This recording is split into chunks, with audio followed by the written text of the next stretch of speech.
Before I give you the dimensional formula of electric potential, I want to show you something. Most videos on this topic give you the answer in the first 30 seconds. They write ML²T to the power of -3a to the power of -1 and move on. You memorize it, you use it in one problem, and 3 days later it is gone. We are going to do something different. We are going to build the dimensional formula of electric potential from the very beginning using 3 completely different methods. Each method will give the same answer. And by the end, you will not need to memorize anything because you will be able to derive it from scratch in under 2 minutes any time for any exam. Let us start with what dimensions actually are. In physics, every measurable quantity has 2 parts, a number and a unit. The length of a table is not just 5, it is 5 meters. The mass of a ball is not just 2, it is 2 kilograms. Dimensions are the categories that units belong to. Meters, centimeters, kilometers, feet, inches. These are all different units, but they all measure the same thing, length. So length is a dimension. In physics, we use 7 base dimensions. Mass, written as m. Length, written as L. Time, written as L. Time, written as T. Electric current, written as A for ampere. Temperature, written as K for Kelvin. Amount of substance, written as mole. And luminous intensity, written as CD for candela. Every physical quantity in the universe, every single one, can be expressed as a combination of these 7. Area is L squared. Volume is L cubed. Velocity is length divided by time, LT to the power of -1. Acceleration is velocity divided by time, LT to the power of -2. Force, by Newton's second law, force equals mass times acceleration. So force is m times LT to the power of -2, which we write as MLT to the power of -2. These combinations are called dimensional formulas. They tell you at a fundamental level what kind of physical quantity you are dealing with. Now, electric potential. The definition of electric potential at a point is this. It is the work done per unit charge in bringing a small positive test charge from infinity to that point. Written as an equation, V equals W divided by Q. V is the electric potential measured in volts. W is the work done measured in joules. Q is the electric charge measured in coulombs. This definition is the key to the first derivation. We find the dimensions of W and the dimensions of Q separately, and then we divide. Start with work. Work is defined as force times displacement. We already know the dimensions of force, MLT to the power of -2. Displacement is a length, L. So work is MLT to the power of -2 multiplied by L. That gives us ML²T to the power of -2. Now charge. Electric charge is current multiplied by time. Q equals I times T. Q equals I times T. Current has dimensions A. Ampere is one of our base dimensions. Time has dimensions T. So charge has dimensions AT. Now divide work by charge. V equals W divided by Q. Dimensions of V equals ML²T to the power of -2 divided by AT divided by AT. M divided by 1 gives M. L squared divided by 1 gives L squared. T to the power of -2 divided by T gives T to the power of -2 minus 1, which is T to the power of -3. A in the denominator gives A to the power of -1. So the dimensional formula of electric potential is ML²T to the power of -3A to the power of -1. Written in the standard way, ML²T -3A -1 inside square brackets. That is the answer. But we are not stopping there. Let me show you the second method, which uses the relationship between electric potential and electric field. The electric field at a point is related to the potential by this equation, E equals -dV by dx. The electric field equals the negative rate of change of potential with position. This means electric potential equals electric field multiplied by distance. So dimensionally, V has the same dimensions as E times L. What are the dimensions of electric field? Electric field is defined as force per unit charge. E equals F divided by Q. Dimensions of force, MLT to the power of -2. Dimensions of charge, a T. So dimensions of electric field, MLT to the power of -2 divided by AT. That gives MLT to the power of -3A to the power of -1. Now multiply by L for the distance. V has dimensions, MLT to the power of -3A to the power of -1 times L. That gives ML²T to the power of -3A to the power of -1. Same answer. Third method. This one uses the unit of electric potential directly. 1 volt is defined as 1 joule per coulomb. Joule is the unit of energy. Energy and work have the same dimensions, ML²T to the power of -2. Coulomb is the unit of charge. A T, so 1 volt equals 1 joule per coulomb equals ML²T to the power of -2 divided by AT. That gives ML²T to the power of -3A to the power of -1.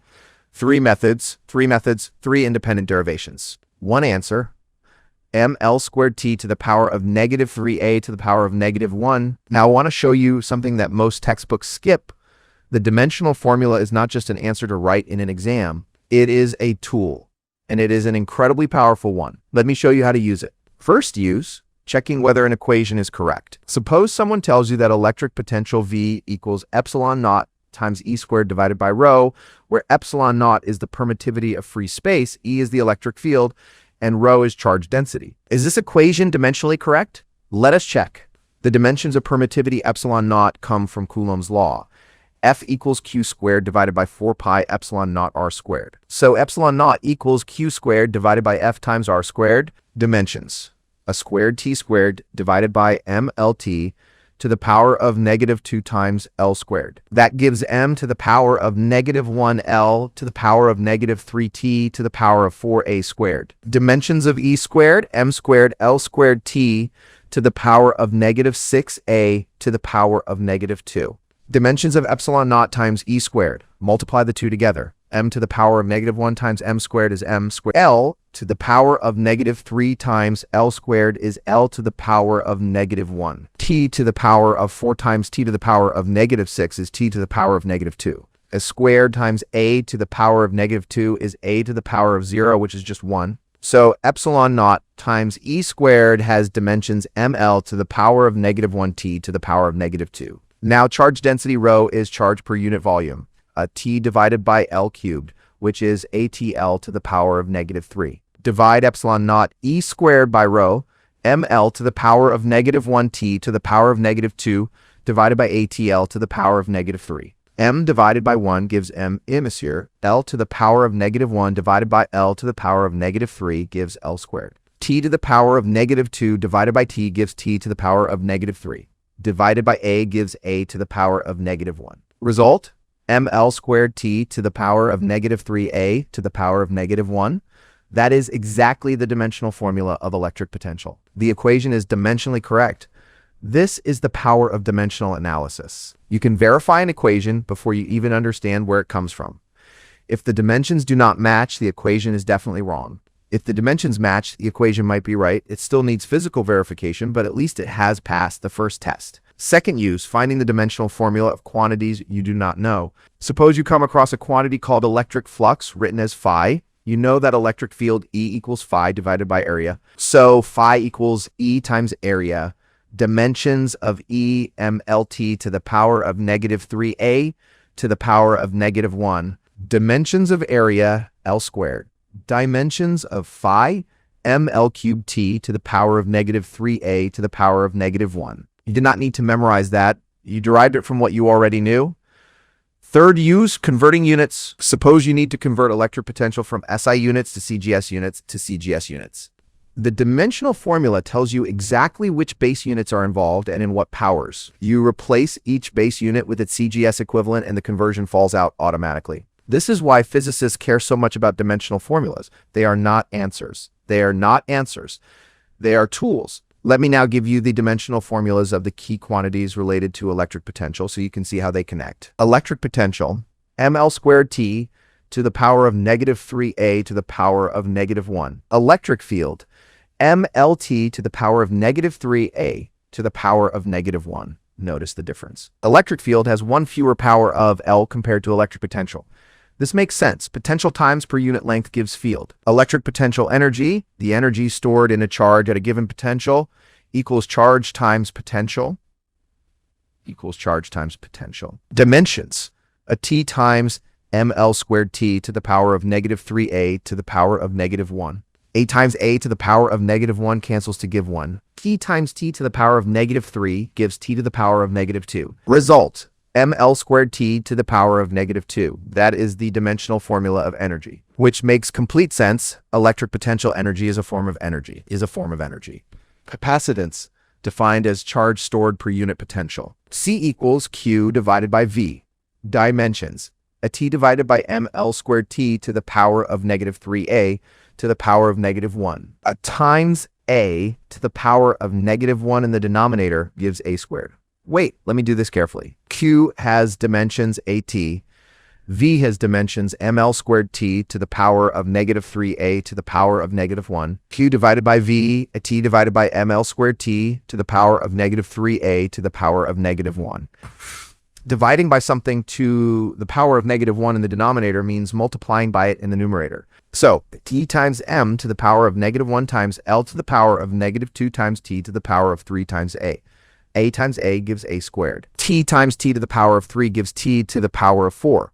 M to the power of -1, and L to the power of -2 stay. Result: M to the power of -1, L to the power of -2T to the power of 4A squared. That is the dimensional formula of capacitance. The unit of capacitance is the farad.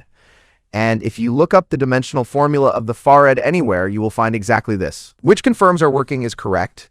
Now, let me address the two mistakes that students make most often on this topic.